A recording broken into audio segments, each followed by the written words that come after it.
Dorsey Levens, protracted holdout, back this week. What kind of shape would he be in? Well, Mike Holmgren and Brett Favre wanted to find out very early. Minimal gain. Levens, workmanlike, carried the ball plenty, but Dorsey was having trouble moving. 5 carries, 19 yards in the first quarter, 25 for 59 for the game. As for Barry Sanders, he had 100 yards twice against the Pack last year. Heck, he had 100 yards against everybody starting with week 3 last year. But Vonnie Holliday, number 90, remember that name, Tom. What a great first-round pick he's been. And Barry, early on, got a slow start. Only had 17 carries for 70 yards for the game. 3-0 Packers, 4th and inches. Bobby Ross is going to gamble, and what a gamble this is.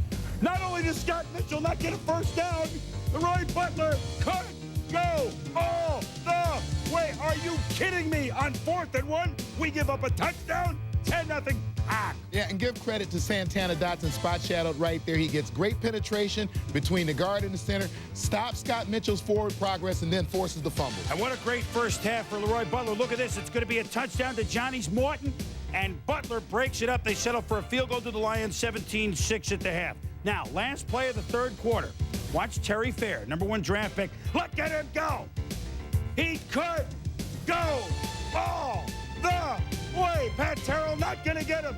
Touchdown! 101 yards, 24-19. Now, they switch because it's the beginning of the 4th quarter. So the kickoff is going to go the same way.